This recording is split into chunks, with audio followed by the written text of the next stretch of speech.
साथ मैं स्मिता शर्मा हूं और मेरे YouTube station Smita Sharma journalist, साथ ही सत्य हिंदी के सभी दर्शकों का मैं स्वागत करना चाहूंगी इस चर्चा में, जहां मेरे साथ मौजूद है पूर्व राजनयिक शरद सबरवाल साहब। आप पाकिस्तान, उज्बेकिस्तान में भारत के राजदूत रह चुके हैं। खास करके आफपाक यानी अफगानिस्तान पाकिस्तान क्षेत्र में इनकी पैनी नजर रहती है और पूर्व CIC भी रहे हैं। सबरवाल साहब, आपका बहुत शुक्रिया हमारे साथ इस चर्चा में जुड़ने के लिए। और दो खास मुद्दों पर जो है आज इस चर्चा को करूंगी मैं। सबसे पहला एक खालिस्तान का मुद्दा है, क्योंकि कनाडा का एक प्रोमिनेंट थिंक टैंक है जहां पर पॉलिसी वगैरह पर रिसर्च किया जाता है, मैकडोनल्ड्स लॉरियर इंस्टीट्यूट। वहां एक नई रिपोर्ट पेश की गई है। रिपोर्ट को बनाया है एक वेटरन जर्नलिस्ट टेरी इनफैक्ट मिलेवेस्की ने, और उसमें कहा गया है कि ये जो खालिस्तान का पूरा मूवमेंट है उसकी बैकिंग सीधे तौर पर पाकिस्तान की तरफ से आ रही है। दूसरा जो है मुद्दा है, आज अफगानिस्तान और तालिबान के बीच बातचीत की शुरुआत हो रही है दोहा में, और क्या इससे अफगानिस्तान में आखिरकार शांति की उम्मीद बनती है या नहीं। इन दो अहम मुद्दों पर सबरवाल साहब, अगर शुरुआत कर सकूं मैं खालिस्तान वाले मूवमेंट के, क्योंकि ये जो रिपोर्ट है जो टेरी मिलेव्स्की ने पब्लिश किया है, उन्होंने खालिस्तान को लंबे समय तक कवर किया हुआ है, और इस रिपोर्ट में वो कहते हैं कि जो खालिस्तान का बस है उसे दरअसल पाकिस्तान चला रही है। भारत ने इस बात को बहुत लंबे समय से उठाया है, लेकिन इस रिपोर्ट में सबसे खास बात आपको जो टेकअवेज है वो क्या नजर आई, जो बातें अभी तक पब्लिक डोमेन में शायद नहीं है? देखिए, अगर ये फाइंडिंग जो आप बता रही हैं, मैंने रिपोर्ट पूरी तो नहीं देखी, लेकिन इसके बारे में जो रिपोर्ट्स आई हैं मीडिया में उनको देखा है। और जो आप फाइंडिंग बता रहे हैं कि खालिस्तान मूवमेंट पे जो भी आज हो रहा है उसके पीछे पाकिस्तान है, ये तो कोई नई चीज नहीं है हमारे लिए। ये बात जरूर है कि पंजाब में हमारे यहाँ मिलिटेंसी हुई 80s में, और वो भी आप जानती हैं कि उसमें पाकिस्तान का एक बहुत बड़ा हाथ था। बहुत से लोग हमारे पंजाब से पाकिस्तान गए उस टाइम, पोरस बॉर्डर था, फेंस भी नहीं थी, उनकी ट्रेनिंग हुई, उनको आर्मामेंट्स दिए गए, और यहाँ तक के जो कलाशनिकोव का कल्चर वहाँ बन गया था उनके ट्राइबल एरियाज में पाकिस्तान में, अफगान जिहाद की वजह से वो हमारे पंजाब में एक्सपोर्ट किया गया। तो तब भी पाकिस्तान का बहुत बड़ा हाथ था, लेकिन फिर वो मूवमेंट जो थी इंडिया के अंदर, जो मूवमेंट थी, इट डाइड आउट। लेकिन पाकिस्तान की कोशिश हमेशा रही है कि उसको किसी ना किसी तरह जिंदा रखे, उसको चलाता रहे। मैं आपको कुछ एग्जांपल देता हूँ। मैं डिप्टी हाई कमिश्नर था जब, तो 1995 से 1999 तक पाकिस्तान में। तो हमारे पिलग्रिम्स जाते हैं वहाँ पे वेरियस ओकेजन, बैसाखी पे है, गुरु नानक देव जी के बर्थडे पे है, ये इन सब इवेंट्स पे वो जाते हैं। वहाँ हमेशा कोशिश होती थी कि कोई ना कोई खालिस्तानी लिटरेचर रहे, वहाँ प्रोपेगेंडा किया जाए। अब हमारे लोग इससे प्रभावित नहीं होते, लेकिन कोशिश उनकी हमेशा जारी रही। यहाँ तक कि हमारे जो जूनियर राजनयिक वहाँ जाते थे उस इवेंट के लिए, हमारे पिलग्रिम्स की मदद करने के लिए, उनको तंग किया जाता था। ये जब मैं हाई कमिश्नर था 2009 से 13 तक तो थोड़ा कम रहा, कुछ थोड़ा रिश्ता बेहतर हो गया था, उनकी अपनी टेररिज्म की बड़ी प्रॉब्लम थी। लेकिन मैं समझता हूँ कि कुछ पिछले वर्षों में ये फिर जोर पकड़ा है पाकिस्तान की तरफ से, खास करके हमारा जो कश्मीर में स्टेप रहा 5 अगस्त 2019 को, उसके बाद। और उनकी कोशिश यही है कि किसी तरह इस मूवमेंट को आगे बढ़ाया जाए। अब देखिए कि इंडिया में तो इसका कोई सपोर्ट नहीं है, लेकिन ये है कि बहुत सी डियास्पोरा है, सिख डियास्पोरा, जो कि दूसरे मुल्कों में, चाहे ब्रिटेन में हो या यूरोप में हो या कनाडा में, खास करके एक बहुत बड़ी कम्युनिटी है। उसमें कुछ ना कुछ उनको लोग ऐसे मिल जाते हैं जिनकी गलत धारणा है इंडिया के बारे में, या कोई उनके व्यूज हैं, तो उनको एक्सप्लॉइट करने की कोशिश करते हैं। तो ये जो अच्छी बात है कि रिपोर्ट आई है कि कोई और भी कह रहा है जो हम कहते रहे हैं। लेकिन मैं कहूँगा कि ये फाइंडिंग जो है ये पुरानी हमें तो पहले से मालूम है। लेकिन सर जो बात यहाँ पे जो कनाडा की खुद अपने रवैये को लेकर भी है, जब जस्टिन ट्रूडो आए थे कनाडा के प्रधानमंत्री 2 साल पहले भारत, और उसके बाद एक पूरा का पूरा विवाद हो गया था कि उनकी टीम में, उनके एंटोराज में पूर्व जो है कन्विक्टेड ऐसे खालिस्तानी शख्स नजर आ रहे थे, उसको लेकर विवाद मचा था। लेबर पार्टी का जो रवैया है और लिबरल पार्टी का आपकी कनाडा में, क्या वो एक वक्त ऐसा था 2 साल पहले था कि उनकी लैंग्वेज सॉफ्ट हो गई थी खालिस्तानियों को लेकर, और अब वापस से जो है क्या वो रिकैलिब्रेट किया जा रहा है, उस पर दोबारा सोच ही जा रही है कि कैसे जो है ये रवैया बदलना चाहिए? देखिए, लिबरल पार्टी की ऐसा लगता है कि बहुत सपोर्ट है जो इंडियन ओरिजिन की कम्युनिटी है वहाँ पे। उनकी पार्टी की वहाँ सपोर्ट काफ़ी है। तो आपको याद होगा, जैसा कि आपने कहा कि 2018 में जब ट्रूडो यहाँ आए तो इन चीज़ों पे बड़ी कंट्रोवर्सी थी, बल्कि उनके हाई कमिश्नर ने एक रिसेप्शन की और उसमें एक ऐसे शख्स को बुलाया गया जो कि मिड 80s में जिन पे इल्जाम था कि उन्होंने कोशिश की है कि इंडियन मिनिस्टर को असैसिनेट करने की, तो वो नजर आए उस रिसेप्शन में। तो ये कंट्रोवर्सी रही। फिर रिपोर्ट्स आई कि 2019 के जो उनके इलेक्शन हुए उससे पहले उनकी, जैसे हर मुल्क में टेररिज्म की एक रिपोर्ट बनाई जाती है, तो उनकी रिपोर्ट बन रही थी, उसमें रेफरेंसेस थे खालिस्तानी एक्सट्रीमिज्म पे। वो सब रेफरेंसेस निकाल दिए गए। उसमें बड़ा फिर हंगामा हुआ कि ये कैसे किया जा सकता है, ये एक्सट्रीमिस्ट लोग हैं, वायलेंस प्रीच करते हैं या सेसेशनिज्म प्रीच करते हैं। तो फिर थोड़ी लैंग्वेज इंट्रोड्यूस की गई कि मूवमेंट्स जो इंडिया में सेसेशन करने की कोशिश करती हैं उनके बारे में कुछ लिखा गया। लेकिन खालिस्तानी एक्सट्रीमिज्म जो कि एक फिनोमिनन रहा है, उसका रेफरेंस बिल्कुल हटा दिया गया। तो सिर्फ इलेक्टोरल पॉलिटिक्स की वजह से ये हुआ। तो ये एक प्रॉब्लम चलती रहती है। उससे पहले आपको याद होगा कि कनिष्क जो Air India India plane bombings. Bombing हुई थी 1985 में, वो बहुत सीरियस बॉम्बिंग थी मिड एयर में। 300 से ज्यादा लोग उसमें मारे गए थे। तो उनको उसको 20 साल जेल में वो रहा था और 2016 में उसको छोड़ दिया गया। अब उनके कोई जुडिशियल प्रोसेसेस रहे होंगे या कुछ भी रहा होगा। He was the only convict, जहां तक मैं देख सकता हूँ। वो इतनी सीरियस इंसिडेंट थी, एक ही कन्विक्ट था, लेकिन उसको भी छोड़ दिया गया। तो ये ट्रेंड थोड़ा चलता रहता है। लेकिन फिर आपने जैसा कहा कि वो भी जानते हैं, इलेक्टोरल पॉलिटिक्स की वजह से करते हैं, लेकिन वो भी जानते हैं कि इंडिया से रिश्ते हैं, इस किस्म की कोई मूवमेंट नहीं है। तो थोड़ा बैलेंस लाने की कोशिश करते हैं। अब ये जो खालिस्तान रेफरेंडम एक 6 फॉर जस्टिस, एसएफजे। जस्टिस जो करना चाहते हैं, उसका उन्होंने कहा कि उसको रिकग्नाइज नहीं करते, उसको अपोज करते हैं। तो मैं समझता हूँ कि ये उनसे बात करते रहना चाहिए। मैं ये भी समझता हूँ कि हमारे राजनयिक जो वहाँ हैं वो मुसलसल कंटिन्यूअसली इनसे इन मुद्दों पे बात करते होंगे, ताकि बैलेंस की भी जरूरत नहीं, ताकि जो ठीक बात है वो सामने आए। सर लेकिन ये जो एसएफजे का आपने जिक्र किया, 6 फॉर जस्टिस का, और नवंबर में अब रेफरेंडम में आखिर क्या होता है ये देखने वाली बात होगी, कितने लोग टर्न अप करते हैं नहीं करते हैं। इसमें जो एक आम तौर पर आर्ग्यूमेंट दिया जाता है, खास करके ब्रिटेन और कनाडा की अगर हम बात करें, कि फ्रीडम ऑफ एक्सप्रेशन है, अगर ये लोग रैली करना चाहें या प्रोटेस्ट करना चाहें तो वो स्वीकार्य है, एज लॉन्ग एज कि वो कानून नहीं तोड़ रहे हों। इस पर जो है आपको लगता है कि क्योंकि भारत ने इस मुद्दे को भी उठाया जरूर है, क्या सरकारें इस पर सोचने को मजबूर हुई हैं पिछले कुछ सालों में यहाँ की? देखिए, बहुत एटीट्यूड बदला है। एक तो इंडिया की इक्वेशन जो थी, वेस्टर्न कंट्रीज में ये ज्यादा होता है। और मैं आपको ये भी बताता चलूं कि ऐसी ऐसी धारणा रहती है, ये लोग बिल्कुल कटे हुए हैं। मैं 2007 में वैंकूवर में गया अपने कॉन्सुलेट की इंस्पेक्शन में, तो कॉन्सुल जनरल ने मुझे इंडियन कम्युनिटी के कुछ लोगों से मिलवाया। अब ज्यादा बातचीत तो वहाँ हुई, वीजा की हुई या लोकल कंडीशंस की हुई या इंडिया आने जाने का जो उनका है। लेकिन एक दो शख्स मुझे ऐसे नजर आए जिन्होंने मुझे सवाल ऐसे किए जिससे मुझे लगा कि उनका इंडिया के बारे में बिल्कुल गलत धारणा है, कोई कनेक्शन नहीं है। वहाँ प्रॉस्परस हैं, अपने आराम में रह रहे हैं, उनको कोई मालूम नहीं कि पंजाब में क्या कंडीशंस हैं या इंडिया में क्या कंडीशंस हैं।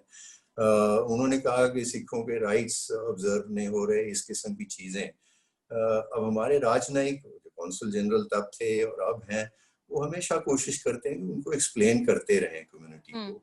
लेकिन अब जब आपकी धारणा गलत है, बायस है, तो उसको हटाना भी थोड़ा आसान नहीं रहता।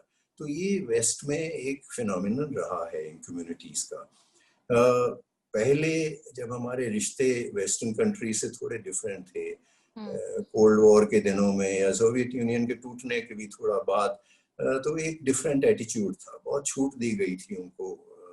कश्मीरी मिलिटेंट्स जो हैं या ये खालिस्तान के नाम में जो ऐसी गलत कार्रवाई करते थे, उनको बहुत छूट दी गई थी। वो आहिस्ता आहिस्ता कम हुई है। लेकिन फिर भी ये कहना कि ये फ्रीडम ऑफ एक्सप्रेशन है, हमारे कॉन्स्टिट्यूशन में भी फ्रीडम ऑफ एक्सप्रेशन जो है उस पर रीजनेबल रिस्ट्रिक्शंस जहां तक मैं जानता हूँ इम्पोज की जा सकती हैं। तो रीजनेबल रिस्ट्रिक्शन क्या है, वो आपकी जुडिशरी अंत में डिसाइड करेगी, को कंट्रोवर्सी होगी। लेकिन ये कहना कि सेसेशनिज्म प्रीच करें, ये हमारी समझ में नहीं आता। और मैं समझता हूँ कि हम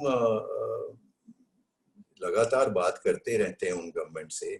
कुछ उनके अपने कंस्ट्रेंट्स हैं, उनके अपने लॉज हैं, लेकिन अब तो ये मुद्दा तो नहीं रहा कि हमारे रिश्ते उनसे ठीक नहीं है। सिचुएशन बहुत बदल गई है कि वो कंट्री चाहेंगे कि इंडिया में किसी किस्म की गड़बड़ हो या सेसेशन हो। चाहे उनका ये रहा होगा किन्हीं किन्हीं बरसों में जब कोल्ड वॉर की बात थी, अब तो ऐसा नहीं है। लेकिन कुछ अपने लॉज की वजह से ऐसी चीजें करते हैं जो समझना बड़ा मुश्किल हो जाता है। लेकिन मैं आपको एक बात कहूँ संक्षिप्त में, ये एटीट्यूड भी बदल जाते हैं। अब देखिए 9/11 से पहले मैं जिनीवा में था और हम कमीशन ऑन ह्यूमन राइट्स में बैठते थे और हम लगातार उनको बताते थे कि देखिए ये जो टेररिस्ट कश्मीर में आते हैं, जिनको ये मारते हैं, धमकाते हैं, उनके ह्यूमन राइट्स की ये वायलेशन कर रहे हैं। लेकिन वेस्टर्न कंट्रीज का ये स्टैंड था कि नहीं नहीं, ह्यूमन राइट्स जो है वो टेररिज्म ह्यूमन राइट्स का मुद्दा नहीं है। ह्यूमन राइट्स वायलेशन सिर्फ स्टेट कर सकती है, नॉन स्टेट एक्टर कोई जो अपने आप को कहता है वो नहीं कर सकती। ये लॉ एंड ऑर्डर का मुद्दा है। लेकिन ये लैंग्वेज फिर चेंज हुई, बिल्कुल चेंज नहीं हुई लेकिन थोड़ी चेंज हुई 9/11 जब ट्रेजेडी हुई। उसके बाद मैंने देखा कि भाषा बदल गई। तो ये हाँ, वो पश्चिमी देशों का निश्चित रूप से जो है वो पूरा नजरिया भी बदल गया था आतंकवाद को लेकर। 9/11 was a turning moment. Sir, इस मुद्दे पर दो आखिरी सवाल आपसे पूछना चाहूंगी, क्योंकि एक आप भी कह रहे हैं कि भारत में जो है आज इसकी हवा पंक्चर है, खालिस्तानी मूवमेंट की सिंपथाइजर्स नहीं है, पंजाब में नहीं है। ये रिपोर्ट भी उसी बात को दोहराता है कि इट्स लॉस्ट स्टीम इन पंजाब। लेकिन बावजूद इसके जब इस मुद्दे को भारत बार बार उठाता है, क्या हम ओवर एग्जैजरेट भी करते हैं इस थ्रेट को? क्या इसे एक सियासी टूल के तौर पर इस्तेमाल किया जाता है to try and beat down Pakistan, या जो भी डर हैं, जो भी आशंकाएं हैं, वो बिल्कुल सही हैं और जस्टिफाइड हैं? देखिए, इसको मैं एग्जैजरेशन के तौर पे नहीं देखूंगा। ये हमारा काम बनता है। अगर आप देख रहे हैं कि कोशिश हो रही है, इसको लाइटली भी हम ले सकते हैं। ये हमें समझना चाहिए। एक बहुत बड़ी प्रॉब्लम हमारे लिए हो गई थी और दोबारा उसको करने की कोशिश है। अब 10 भी मिसगाइडेड लोग आ जाएं कहीं से, तो बहुत बड़ी दिक्कत खड़ी हो सकती है। मैं देख रहा हूँ कि पिछले कुछ वर्षों में कुछ दफा Punjab chief minister captain Amarinder Singh ने भी इसकी बात की कि ये सक्सीड नहीं हो सकता लेकिन कोशिश जारी है। तो मैं समझता हूँ कि ये हमें जो हमारे पार्टनर्स हैं उनको चेतावनी देते रहना चाहिए ताकि मामला जो कोशिश है ये आगे ना बढ़ पाए। और मैं आपको ये बताना चाहूंगा कि जब मैं हाई कमिश्नर था तो हर दफा जब इंटीरियर होम सेक्रेटरीज की बात होती थी, मेरे पीरियड में 2 दफा हुई, 2009 से 13 में डायलॉग रिज्यूम किया गया, तो हम ये मुद्दा जरूर उठाते थे। जो वहाँ खालिस्तानी टेररिस्ट बैठे हुए हैं पाकिस्तान में, और हमारा सवाल यही रहता था कि इनको यहाँ क्यों रखा? अगर आप इनको नहीं, हम नहीं चाहते, हम कोई ऐसी चीज नहीं चाहते, अगर नहीं चाहते तो इनको यहाँ से एक्सपेल कीजिए। लेकिन कोई सेटिस्फैक्टरी आंसर हमें नहीं मिला। तो एग्जैजरेशन नहीं, इसका करना जरूरी हो जाता है। ओके सर, आखिरी में इस मुद्दे पर, क्योंकि इस रिपोर्ट में दो तीन बातें कही गई हैं। एक, गोपाल सिंह चावला का नाम लिया गया है रिपोर्ट में कि गोपाल सिंह चावला खुद जो है वो अब कुछ वक्त पहले तक वहां पे गुरुद्वारा प्रबंधक कमेटी के सदस्य भी हुआ करते थे। भारत और पाकिस्तान की बातचीत में हमेशा ये एक बड़ा विवाद रहा है, और गोपाल सिंह चावला के जो ताल्लुकात हैं हाफिज सईद के साथ में कि वो गहरे हैं। साथ ही जो दूसरे जिहादी एलिमेंट्स हैं वो लोग किस तरीके से हाथ मिलाए हुए हैं खालिस्तान के साथ में। जो खालिस्तान का मैप है वो अपने आप में बड़ा इंटरेस्टिंग नजर आता है, क्योंकि उसमें भारतीय पंजाब और भारतीय प्रांत और दूसरे दुनिया भर के क्षेत्रों की तो बात की जाती है, लेकिन पाकिस्तानी पंजाब को जो उसमें पोर्ट्रे नहीं किया जाता है। तो इन तमाम मुद्दों को जरूर उठाया गया है, लेकिन करतारपुर कॉरिडोर की बात नहीं की गई है, जिसको लेकर भारत की तरफ से बहुत चिंताएं जाहिर की जा रही थी शुरुआती रूप में। आपको लगता है करतारपुर कॉरिडोर में आज भी जो है एक्सप्लॉयटेशन की संभावनाएं बनी हुई हैं, और पाकिस्तान की ये जो तमाम सपोर्ट है, जब कुलविंदर परमार पाकिस्तान भागकर जाते हैं कनाडा से बॉम्बिंग्स के बाद में, उनकी एक फोटो छापी गई है रिपोर्ट में जहां वो पाकिस्तान के बाजार में खुलेआम बंदूक के साथ नजर आ रहे हैं। तो ये पूरी तरह से ये नॉन स्टेट एक्टर और जिहादी सपोर्ट नहीं, ये स्टेट एक्टर की सपोर्ट की बात की जा रही है। देखिए, एक तो ये कि मैप जो है अंग्रेजी में कहते हैं टेल टेल साइंस, के कुछ जो सीधा नजर नहीं आता कुछ और संकेत से वो नजर आ जाता है। तो अगर ये मैप बन रहा है उसमें पाकिस्तान का पंजाब इंक्लूड नहीं किया जाता। अब रंजीत सिंह, महाराजा रंजीत सिंह की कैपिटल तो लाहौर में थी, वो अफगानिस्तान के बॉर्डर तक उनका राज था। तो अगर उसको नहीं इंक्लूड किया जाता तो आप समझ रहे हैं कि उनके पीछे कौन है। दूसरा, ये जो एंटी इंडिया एलिमेंट्स हैं ये हमेशा इनका कोई ना कोई तालमेल रहता है। तो जहाँ जो सिख एक्सट्रीमिस्ट हैं, देखिए वहां अगर बैठे हुए हैं तो आईएसआई की सपोर्ट के साथ ही बैठे हैं, उसके बिना तो पाकिस्तान में वो रह नहीं सकते। उनका साथ सब लोगों को मालूम है, हमें मालूम है कहाँ कहाँ रहते हैं, ये भी मालूम है। तो वो एक तालमेल उनका रहता है। आपने गोपाल सिंह चावला की बात की, का हाफिज सईद से या किसी और से कांटेक्ट रखना, तो ये बात तो नोन है। करतारपुर कॉरिडोर देखिए एक रिलीजियस सेंटिमेंट का मामला है। बहुत इंपॉर्टेंट गुरुद्वारा है, कुछ ही किलोमीटर है बॉर्डर से, जहाँ गुरु नानक देव की रेस्टिंग प्लेस है, जहाँ आखिरी बरस उन्होंने बिताए। तो इस वजह से एक बहुत सेंटिमेंट रिलीजियस जुड़ा हुआ है। तो बड़ा जरूरी था कि अगर वो कॉरिडोर बन सके, बल्कि प्रपोजल पहले से हमारी तरफ से भी रहा था। और मैं ये हमेशा समझता हूँ कि देखिए पाकिस्तान की तरफ से कोशिश होती, लेकिन हमें अपनी कम्युनिटी में भी भरोसा रखना चाहिए। तो ये कह के कि हम करतारपुर कॉरिडोर बंद कर दें कि उनकी तरफ से कोशिश होगी तो कोई मास सबवर्शन हो जाएगी, ऐसा ऐसा नहीं होता। मैंने ये कोशिशें पहले भी आपको बताया बहुत होती रही हैं। तो कोशिश होती है, उसमें हो सकता है एक दो इंडिविजुअल कोई मिसगाइड हो जाए, भटक जाए, लेकिन उसकी वजह से पूरी कम्युनिटी का सेंटीमेंट इग्नोर नहीं किया जा सकता। बिल्कुल, ये जरूरी बात है जो आपने कही कि सक्रिय रहना जरूरी है अथॉरिटीज को इन तमाम ऐसी कंस्पिरेसीज और कोशिशों को लेकर, लेकिन साथ ही साथ जो है निश्चित रूप से हवा टाई टाई फिस एक तरीके से जिसे कहते हैं खालिस्तानी मूवमेंट और सिंपथाइजर्स की हुई है, जहां तक भारत और पंजाब की बात है। अब शरद सब्रवाल साहब से मैं आज के दूसरे बड़े मुद्दे पर चर्चा करूंगी, क्योंकि इस साल फरवरी में अफगानिस्तान और अमेरिका और तालिबान के बीच में एक अग्रीमेंट साइन किया गया आखिरकार, काफी लंबी बातचीत के बाद में। अमेरिका के जो स्पेशल ऑनवॉय हैं ज़ाल्मे खालिलजाद, वो बार बार इसमें जुड़े हुए हैं बातचीत में, और उसमें प्लान तय किया गया कि अगले 14 महीनों में कैसे अफगानिस्तान में जो अमेरिकी टुकड़ियां मौजूद हैं वो ग्रेजुअली उनको फेज आउट किया जाएगा, वो वहां से निकाली जाएंगी। साथ ही साथ अमेरिका ने अफगानिस्तान पर दबाव बनाया, वहां की अब्दुल्ला अब्दुल्ला और जो अशरफ गानी की सरकार थी उन पर, कि आप 5,000 जो हैं तालिबानी कैदियों को आप छोड़ दें, जेल से आप उनको रिहा करें। इन तमाम मुद्दों के बीच में आज इंट्रा अफगान टॉक्स की शुरुआत हो रही है, क्योंकि अभी तक जो अफगानिस्तान की सरकार थी, चुनी हुई सरकार थी, वो उन्होंने हमेशा से कहा था कि तालिबान को हम रिकॉग्नाइज नहीं करते हैं। अभी पहली दफा हो रहा है कि एक कमरे में एक साथ बैठ रहे हैं दोहा में ये दोनों पार्टियां। इससे शांति और अमन की इस वक्त कितनी उम्मीदें बंधी हैं सब्रवाल साहब? देखिए, एक तो पहले ये समझ लेना चाहिए कि जो फरवरी में एग्रीमेंट हुआ वो अमरीकनों और तालिबान के बीच में हुआ। उसका अफगानिस्तान गवर्नमेंट को ब्रीफ रखा, वो 18 महीने नेगोशिएशन चलती रही ज़ाल्मे खलीलजाद की तालिबान के साथ, लेकिन उसमें अफगानिस्तान का डायरेक्ट पार्टिसिपेशन नहीं था। और उन्होंने कोई उसको साइन भी नहीं किया।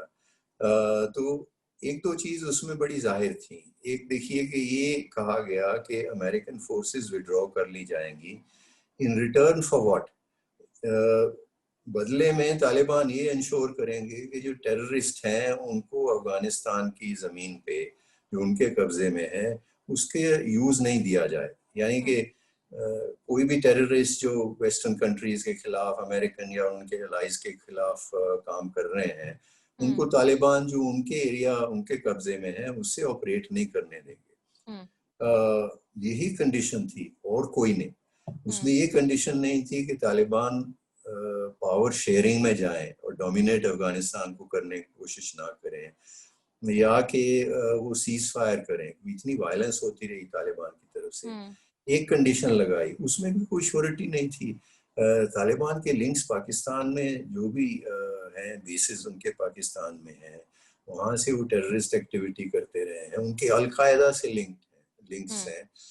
ये बाद में रिपोर्ट्स में भी आता रहा, अमेरिकन रिपोर्ट्स में भी आता रहा। यूएन की सिक्योरिटी काउंसिल की सुपरविजन में एक रिपोर्ट बनी, उनके मॉनिटर्स जो थे उन्होंने भी कहा कि अलकायदा प्रेजेंस है और इन्होंने लिंक नहीं काटे।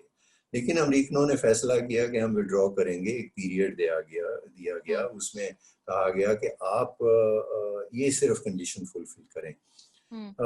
अब रहा मेन मुद्दा जो अब शुरू होने जा रहा है। देखिए, फिर 5,000 प्रिजनर रिलीज करने की उन्होंने एग्रीमेंट कर दिया। तो अफगान गवर्नमेंट का कोई उसमें लेना देना नहीं था। फिर अफगान गवर्नमेंट बड़े रिलक्टेंट थे अशरफ गनी उनको रिलीज करने के लिए। फिर खैर बड़े प्रेशराइज होकर रिलीज करते रहे। फिर आखिर में 500 प्रिजनर्स का मुद्दा बच गया जिनके खिलाफ बड़े संगीन एक्यूजेशंस थे, सीरियस एक्यूजेशंस। कुछ ऐसे भी हैं जिसमें जर्मनी और ऑस्ट्रेलिया ने भी प्रोटेस्ट किया कि उनको लोगों को मारा था। लेकिन अब वो सारा फैसला हो गया। 6 प्रिजनर ऐसे हैं जिनको वहाँ भेज दिया गया बाहर मुल्क के, वहाँ रहेंगे जब तक बातचीत चलती है। तो अब बातचीत शुरू होने जा रही है। इसमें 2 मुद्दे हैं। बातचीत के कहा गया था इंट्रा अफगान डायलॉग। पहले तो तालिबान बैठने को तैयार नहीं थे अफगान गवर्नमेंट के साथ, वो रिकग्नाइज नहीं करते। उन्होंने कहा विद अफगान साइट्स, जो फ्रेज यूज किया गया था उस एग्रीमेंट में, Afghan sides, which leaves it vague. Anyway, अब गवर्नमेंट का डेलीगेशन है, गवर्नमेंट ने बनाया है, उसमें कुछ लोग इंक्लूड किए हैं। It's a broad based Afghanistan government ने। अब बातचीत शुरू होने जा रही है। बातचीत का मकसद जो एग्रीमेंट में था वो 2 थे, एक सीज फायर और एक फ्यूचर पॉलिटिकल अरेंजमेंट। अब दोनों पे बड़ी अनसर्टेनिटी है। देखिए, अफगानिस्तान में तालिबान ने अभी तक सीज फायर का कोई सीरियस कोशिश नहीं की। उन्होंने ईद के मौकों पे पिछले जब से एग्रीमेंट साइन हुआ 3 दिन की सीज फायर अनाउंस की, फिर अपनी एक्टिविटी रिज्यूम कर ली। अब वो मानते हैं सीज फायर की कोशिश, तो अफगान गवर्नमेंट की ये होगी कि पहले सीज फायर हो जाए, उसके बाद बातचीत चलती रहे। अब मालूम नहीं कब तक चलेगी। लेकिन तालिबान मैं नहीं समझता हूँ कि सीज फायर करेंगे, क्योंकि वायलेंस ही उनके हाथ में एक इंस्ट्रूमेंट है जिससे कि वो प्रेशराइज करके जो चाहते हैं वो ले सकते हैं। जी कंप्लीट करें। एक तो ये मुद्दा रहेगा। दूसरा सबसे बड़ा मुद्दा ये है कि ये फ्यूचर पॉलिटिकल अरेंजमेंट क्या हो। देखिए, प्रेसिडेंट अशरफ गनी ने बड़ा क्लियरली कहा है कि इन टॉक्स का मतलब ये नहीं है कि कोई इंटरिम गवर्नमेंट बन जाएगी, जो एग्जिस्टिंग स्ट्रक्चर है ये खत्म हो जाएगा। वहाँ कॉन्स्टिट्यूशन है, वहाँ कॉन्स्टिट्यूशनल कॉन्स्टिट्यूटेड गवर्नमेंट है। तो ये किसी का सोचना कि वो खत्म हो जाएगा, कोई इंटरिम गवर्नमेंट बनेगी जिसमें तालिबान का कंट्रोल होगा। लेकिन तालिबान का जो पास्ट रिकॉर्ड वो यही रहा है कि वो पूरी डोमिनेंस चाहते हैं। तो अमेरिकनों ने, रशियंस ने भी कहा कि नहीं डोमिनेंस नहीं होगी। तो ये 2 मुद्दे अहम हैं। तीसरा ये है कि जो कॉन्स्टिट्यूशनल राइट्स बने हैं अफगानिस्तान में 2001 से, चाहे विमेन्स राइट्स हों, चाहे जनरल लोगों के राइट्स हों, उनको प्रिजर्व किया जाएगा। कैसे किया जाएगा? ये जो अपने आप को इस्लामिक एमिरेट ऑफ अफगानिस्तान कहते हैं तालिबान, किस हद तक उनको प्रिजर्व कर पाएंगे, क्योंकि उनकी वैल्यूज बड़ी फर्क है। तो ये मुद्दे अभी बने हुए हैं। तो इनफैक्ट इसी पर थोड़ा सा और स्पेसिफिक अगर मैं पूछ सकूं, क्योंकि आपने कहा कि जैसे तालिबान जो है सीज फायर या संघर्ष विराम जो है देखने को नहीं मिला है, उसकी टर्म्स एंड कंडीशंस साफ नहीं रही हैं, और इसीलिए लोग ये भी कह रहे हैं कि ये जो बातचीत हो रही है in a way Taliban is holding the gun, कि अगर अभी तक चुनाव होते थे बंदूक के साए में, तो ये बातचीत भी जो है ये बेसिकली बंदूक के साए में ही हो रही है, बंदूक की नोक पर हो रही है। और इसको लेकर क्या आपको दो फाड़ नजर आ रही है, वहां की समाज, वहां की सरकार? अगर आप उनकी सरकार में डिविजन्स की बात करते हैं अफगान गवर्नमेंट में, तो थोड़ी नुआंसेस तो नजर आती हैं। देखिए, अशरफ गनी साहब का एटीट्यूड बड़ा क्लियर रहा है कि कॉन्स्टिट्यूशनल गवर्नेंस कहीं नहीं जाने वाली, इसी के विद इन जो होगा, जो भी अरेंजमेंट होगा कि वो आए, वो इसी में काम करने की कोशिश करें, एटसेट्रा एटसेट्रा। फिर अमरुल्लाह सालेह हैं, उनका ट्वीट्स आपने देखे होंगे, अभी उनका रवैया बड़ा सख्त रहा है।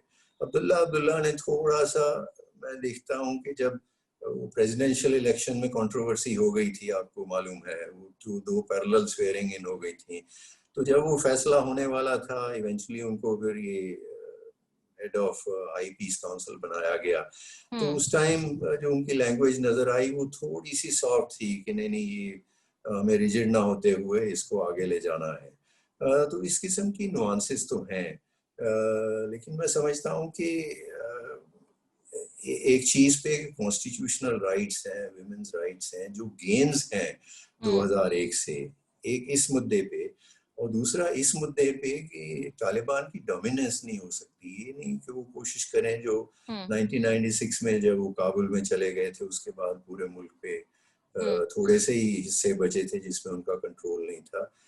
इस पे मैं समझता हूँ कि यूनिटी रहेगी, और बहुत सॉलिड यूनिटी। तो जहां तक इसमें पाकिस्तान के स्टेक्स का सवाल है, अब इन पोस्ट टॉक्स के सिनेरियो में, क्योंकि भारत की सबसे बड़ी चिंता है कि पाकिस्तानी आर्मी और एस्टैब्लिशमेंट जिन्होंने शुरू में इन टॉक्स को फैसिलिटेट करने में एक भूमिका निभाई, क्या उनकी ताकतें बढ़ जाएंगी अगर अमेरिकी ट्रूप्स वहां से पुल आउट करते हैं? तो जो बेसेस हैं वहां पर, क्या वहां पाकिस्तानी फौज की कोई मौजूदगी नजर आएगी? इस पर भारत की चिंताओं को थोड़ा सा अगर आप डिस्क्राइब कर सकें। देखिए, पाकिस्तान की फौज, अब देखना है कि पहले तो अरेंजमेंट क्या होता है, लेकिन मान लीजिए इन दी अनलाइकली इवेंट तालिबान का फिर बहुत कब्जा हो जाता है वहाँ पे जैसा पहले था। मैं नहीं समझता हूँ कि पाकिस्तान फौज कोई डायरेक्टली वहाँ जाएगी। उनकी प्रॉक्सीज रहेंगी, उनकी मदद करेंगे, उनको जो भी असिस्टेंस चाहिए वो देंगे ताकि वो अपना दबदबा बनाए रखें। दूसरा ये हो सकता है, और ये सबसे बड़ा हमारा कंसर्न है, कि टेररिस्ट कैंप जो है, अब आपने देखा कि जब हमने अटैक किया ये बालाकोट, पाकिस्तान की प्रॉपर टेरिटरी में अटैक किया, तो ऐसे मौकों पे जरूरी हो जाता है पाकिस्तान को टेररिस्ट कैंप को थोड़ा पीछे खींच ले। तो पहले अफगानिस्तान में रहे हैं, मैं जब डिप्टी हाई कमिश्नर था उस टाइम हमें मालूम है खोस्त में कैंप्स थे, लश्कर तैयबा के भी थे, अलकायदा के भी थे, ट्रेनिंग वहां चलती थी। तो ये एक चीज हो सकती है। लेकिन मैं आपको पाकिस्तान की एक बड़ी मुश्किल बताऊं अफगानिस्तान में, ये कोई वाइज पॉलिसी उनकी नहीं है। पाकिस्तान अफगानिस्तान का एक नेबरिंग मुल्क है, और बहुत तरीके से उनकी रेलेवेंस, पॉजिटिव रेलेवेंस होनी चाहिए थी अफगानिस्तान को। जब आप नेबर हैं, अगर आप ट्रेड अलाउ करें, कोऑपरेशन करें, उनकी सॉवरेंटी आप एक्सेप्ट करें, तो एक बहुत पॉजिटिव रिश्ता बन सकता था। लेकिन पाकिस्तान ने हमेशा अफगानिस्तान को देखा एज ए स्ट्रेटेजिक डेप्थ, कि वहां पे ऐसी सरकार हो जिसमें उनको इंडिया के खिलाफ स्ट्रेटेजिक डेप्थ मिले।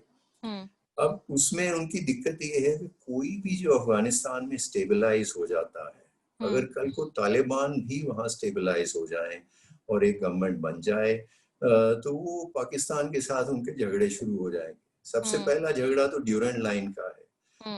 मैं आपको बताता चलूं कि 1996 जब तालिबान रूल आया अफगानिस्तान में, तो पाकिस्तानियों ने कोशिश की, अफगानिस्तान ने ड्यूरेंट लाइन को रिकॉग्नाइज नहीं किया।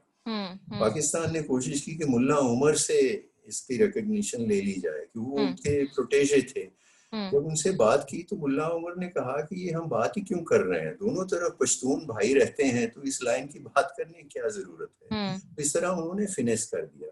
तो पाकिस्तान की ये मुश्किल है, जो भी कोई स्टेबलाइज अफगान बहुत इंडिपेंडेंट लोग हैं, स्टेबलाइज हो जाएगी वो अफगान, पाकिस्तान के साथ झगड़ा होगा, फिर किसी और प्रॉक्सी को यूज करेंगे उसको डिस्टेबलाइज करने के लिए। तो ये सिलसिला चलता रहेगा। पाकिस्तान के लिए स्टेबिलिटी, जब तक वो सॉवरेंटी रिस्पेक्ट नहीं करेंगे, ना अफगानिस्तान को स्टेबल होने देंगे, ना अपनी जो उनकी मुसीबतें हैं, क्योंकि पश्तून बेल्ट है दोनों तरफ, वो खत्म होंगी। ओके सर, जो लास्ट दो क्वेश्चन आपसे पूछना चाहूंगी मैं यहाँ पर, क्योंकि भारत की तरफ से जब दोहा में ये फरवरी में साइन हुआ था अमेरिका और तालिबान के बीच का जो अग्रीमेंट है, तो उसमें वहां भारत के जो राजदूत हैं वो मौजूद थे, लेकिन इस दफा जेपी सिंह जो हमारे डिप्टी हाई कमिश्नर रह चुके हैं पाकिस्तान में, लंबे वक्त तक काबुल में सर्व किया है और इस वक्त डायरेक्टर हैं पाकिस्तान अफगानिस्तान ईरान डेस्क के, वो आज दोहा में मौजूद हैं। तो निश्चित रूप से इंडिया के लिए यहाँ पर what is at stake other than the Pakistan factor also?